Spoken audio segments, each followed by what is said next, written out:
हर हर महादेव दोस्तों, आपका हमारे यूट्यूब चैनल पर स्वागत है। अगर आप चैनल पर नए हैं तो चैनल को सब्सक्राइब कीजिए, वीडियो को लाइक कीजिए और शेयर कीजिए। साथ ही बेल नोटिफिकेशन को क्लिक कीजिए ताकि आने वाली हमारी वीडियो आप तक पहुंचती रहे। आपने किसी साधक से इलाज कराया, किसी भगत से इलाज कराया या कोई तांत्रिक से इलाज कराया। कुछ दिन आप ठीक रहे, कुछ महीने ठीक रहे या साल भर ठीक रहे, पर वापस से वो समस्या फिर से आ गई और जो पहले आपकी समस्या शरीर में बनी हुई थी वो फिर से होने लगी। तो ऐसा क्यों होता है? किसी व्यक्ति पर बार बार तंत्र क्रिया क्यों होने लगती है?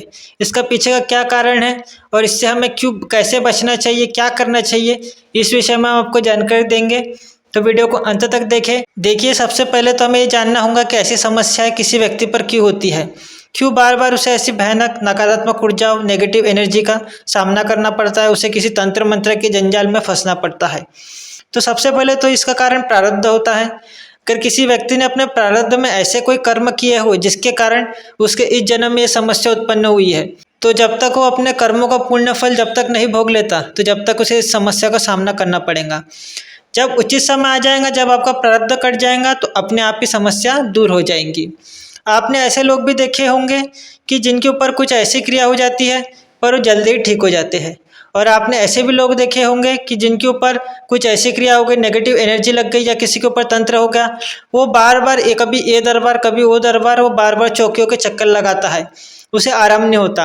उसे कुछ दिन आराम होगा, फिर वापस वही समस्या हो जाएंगी। किसी साधक के पास गया, किसी तांत्रिक के पास गया, कुछ दिन अच्छा रहा, बाद में वैसे ही हो जाएगा। उसका कारण सबसे बड़ा तो यही होता है कि वो प्रारब्ध वो अपना भोग रहा है। जब तक वो अपने प्रारब्ध का भुगतान नहीं कर देता, जब तक उसे समस्या का समाधान नहीं मिलेगा। सबसे बड़ा कारण तो यही होता है। अगर आपने प्रारब्ध में अच्छे कर्म किए हैं तो वो भी आपको इसी जन्म में भोगने पड़ेंगे, या आपने बुरा किया हुआ है तो वो भी आपको उसका फल भोगना ही पड़ेगा। दूसरा जो कारण होता है कि जब आप नेगेटिव एनर्जी के साथ लंबे समय तक रहते हैं, 5 साल हो गए, 10 साल हो गए, 20 साल हो गए, जब वो नेगेटिव एनर्जी, जो भी तंत्र किया हुआ है, जो मलिन तंत्र है, वो आपके खून में रम जाता है, आपके खून के संग आपकी नाड़ियों में बहने लगता है, पूरी तरह से वो आपके शरीर के ऊपर कब्जा कर लेता है। तो ऐसे तंत्र को काटना बड़ा ही मुश्किल होता है। ये एकदम से काटा नहीं जा सकता, इसके लिए कुछ समय लगता है, कुछ विशेष प्रक्रियाओं का पालन करना पड़ता है। क्योंकि जब आपके ऊपर तंत्र होता है तो वो भी रातों रात नहीं होता, रातों रात नहीं किया जाता, वो भी स्टेप बाय स्टेप किया जाता है, धीरे धीरे किया जाता है। कुछ समय तक तो व्यक्ति को पता ही नहीं चलता कि उसके ऊपर तंत्र किया गया है। कुछ महीने, कभी कभी तो लगभग 1-1.5 साल हो जाता है, 2 साल हो जाते हैं, व्यक्ति को पता ही नहीं चलता है। पर एकदम से उसे ऐसी भयंकर बीमारी का पता चलता है जो अचानक से उत्पन्न हो जाती है। बाद में पता चलता है कि उसका कारण तो तंत्र किया गया है। तो ऐसे ही जैसे तंत्र किया गया था, स्टेप बाय स्टेप आपके ऊपर तंत्र चढ़ाया गया था, वैसे ही तंत्र को निकालने की भी स्टेप होती है। जैसे चढ़ाया गया था वैसे स्टेप बाय स्टेप उसको उतारा भी जाएगा। अगर उचित कोई तांत्रिक हो या उचित कोई साधक हो तो इस बात को भली भांति जान लेगा कि उसे किस तरह से निकालना है। पर जो सामान्य व्यक्ति होता है उसको इन सब के बारे में ज्ञान नहीं होता है। वो तो यही सोचता है कि मैं लंबे समय से जो बीमारी का सामना कर रहा हूँ, जो परेशानियों का सामना कर रहा हूँ, जो मेरे शरीर में समस्या बनी हुई, वो जितनी जल्दी हो सके उतनी जल्दी दूर हो सके तो तुरंत ही दूर हो जाए। वो इस आशा में, इस उम्मीद के साथ साधक के या किसी तांत्रिक के पास जाता है। उसे तो यही लगता है कि मेरी समस्या आज खत्म हो जाएंगी, पर वो ये गलत सोचता है। क्योंकि जो आगे वाला व्यक्ति है वो भी इंसान ही है, वो भी अपनी तपस्या के, वो भी अपने जाप के प्रभाव से या किसी देवीय शक्ति के प्रभाव से ये ठीक करता है। वो स्वयं ठीक नहीं करता, उसके बाद जो शक्ति विद्यमान है, जो देवीय शक्ति विद्यमान है, वो ये कार्य करती है। उसकी भी अपनी एक सीमा है, वो शक्ति का भी एक अपना दायरा होता है, वो भी अपने बंधन में बंधी हुई होती है। वो चाहे तो आपका एक दिन में ठीक कर दे, पर वो आपके प्रारब्ध कर्मों के हिसाब से, आपके प्रारब्ध के हिसाब से ही कार्य करती है। वो शक्ति को सब कुछ पता होता है कि आपने पूरे जन्म में क्या किया था, विधाता ने आपकी किस्मत में, आपके कर्म में क्या लिखा हुआ है, तो उस हिसाब से ही आपका कार्य होता है। या आप ऐसे कोई व्यक्ति के पास चले गए जिसे आपकी समस्या का, आपकी परेशानी का पूर्ण ज्ञान तो पता ही नहीं चला, पर उसने पैसों की लालच में आपसे पैसे ले लिए पर आपका पूर्ण कार्य कर नहीं पाया। तीसरा ये भी कारण होता है। तो आपको हमेशा ही सतर्क रहना चाहिए। जब भी आप किसी साधक के पास जाए, किसी तांत्रिक के पास जाए, तो आपको अपनी संतुष्टि होने तक आपको उसे किसी तरह का पैसा या किसी तरह की धनराशि नहीं देनी है। आपने एक उचित तांत्रिक से या किसी साधक से अपना उतारा करवाया, या कोई अनुष्ठान या पूजा पद्धति से अपना इलाज करवाया, उसके बाद आप कुछ दिन तक ठीक रहे, या कुछ महीने तक ठीक रहे, या 1 साल ठीक रहे, बाद में वही समस्या फिर से हो गई, तो देखिए सबसे बड़ा रीज़न तो यही होता है, जिस व्यक्ति ने, जिस साधक ने आपका उतारा किया हुआ है या किसी पूजा पद्धति के द्वारा आपका इलाज किया हुआ है, अगर उसने आपको किसी विशेष तरह का सुरक्षा कवच प्रदान नहीं किया है, किसी तरह का ताबीज प्रदान नहीं किया है, या अगर उसके पास कोई ऐसी विशेष शक्ति आपको उसने प्रदान नहीं की है जिससे कि आपकी सुरक्षा हो सके, तो वो जो तंत्र था वो वापस लौट के आएगा ही। क्योंकि जब तंत्र किया जाता है तो किसी ऐसे व्यक्ति के द्वारा किया जाता है जो आपसे ईर्ष्या रखता हो, जो आपके ऊपर मारण कर्म करना चाहता हो या कोई आपको बर्बाद करना चाहता हो। तो जब आप उतारा करवाते हैं या अपना इलाज करवाते हैं तो ये बात जो है वो तांत्रिक को भी पता चल जाती है, जिसने आपके ऊपर बुरा तंत्र किया होता है। वो फिर अपना पूरी शक्ति के साथ, पूरी क्षमता के साथ आपके ऊपर तंत्र पलटाने में लग जाता है।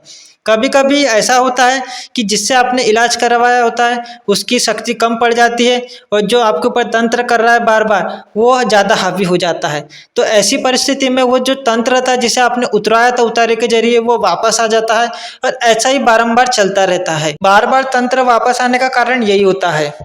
अगर कोई खास विद्या के द्वारा या कोई ऐसी मलिन विद्या के द्वारा आपके ऊपर तंत्र किया गया है तो उसे हटाने के लिए भी उसी तरह के ज्ञान का कोई व्यक्ति या साधक या तांत्रिक चाहिए जिसे उस विद्या का, उस शक्ति का ज्ञान हो। अगर कोई, समझ लीजिए एक उदाहरण के लिए हम आपको बता रहे हैं कि किसी ने आपके ऊपर शमशान की अघोरी क्रिया की हुई है या आपके ऊपर शमशान की कोई मलिन क्रिया लगा दी गई है, तो उसे निकालने के लिए उसी तरह का कोई व्यक्ति चाहिए जो उस क्रिया पद्धति को, उस पूजा पद्धति को या उस शक्ति के बारे में पूर्णतः ज्ञान रखता हो। अगर ऐसा कोई साधक मिल जाए जिसे उस चीज़ का ज्ञान ही ना हो, या वो ऐसे ही अपने मन से आपका इलाज करने लग जाए, फिर तो वो इलाज नहीं कर पाएगा। जो तंत्र है वो बार बार होता जाएगा क्योंकि उसे उस विद्या का ज्ञान ही नहीं है। तो आपको इस बात का भी ध्यान रखना होगा कि आप एक उचित दरबार में जाइए, एक उचित स्थान पे जाइए। कई बार व्यक्ति ऐसा सोचने लगता है कि अब मैंने अपना उतारा करवा लिया, अपना तंत्र काट करवा लिया, अब मैं बिल्कुल ठीक हो गया, अब मेरे पे कोई क्रिया नहीं हो सकती, अब मेरे पे कोई नेगेटिव एनर्जी नहीं लग सकती, ना ही कोई मुझे भूत प्रेत लग सकता है, मैंने तो तावीज पहन लिया है। तो उसकी ये गलतफहमी होती है। आपकी जो पुरानी नेगेटिव एनर्जी थी, जो आपका पुराना तंत्र था वो हटा है, आपके ऊपर वापस भी तंत्र हो सकता है, वापस भी आपके ऊपर नेगेटिव एनर्जी लग सकती है। तो आपको सावधानी रखनी चाहिए, जो आपसे पुरानी गलती हुई है उसे ना दोहराए और आपको कभी भी किसी साधक के या किसी तांत्रिक के भरोसे पे नहीं रहना चाहिए। मान लीजिए अगर जिससे आपने इलाज करवाया, जिससे आपने उतारा करवाया है, वह व्यक्ति, वह तांत्रिक मृत्यु को प्राप्त हो गया, क्योंकि मृत्यु तो सबको आनी ही है, कब क्या हो जाए किसी को पता नहीं है। तो ऐसे में फिर आप क्या करोगे? तो इसलिए आपको किसी साधक या तांत्रिक के भरोसे पे नहीं बैठना है।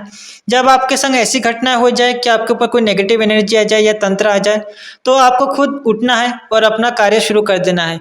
आपको भक्ति मार्ग में आना है, रोज आपको पूजा पाठ करनी शुरू कर देनी है, रोज आपको मंदिर जाना शुरू कर देना है, आपको समय देना है पूजा में, रोज 1 घंटा नहीं कुछ तो 1 घंटा आपको देना ही है।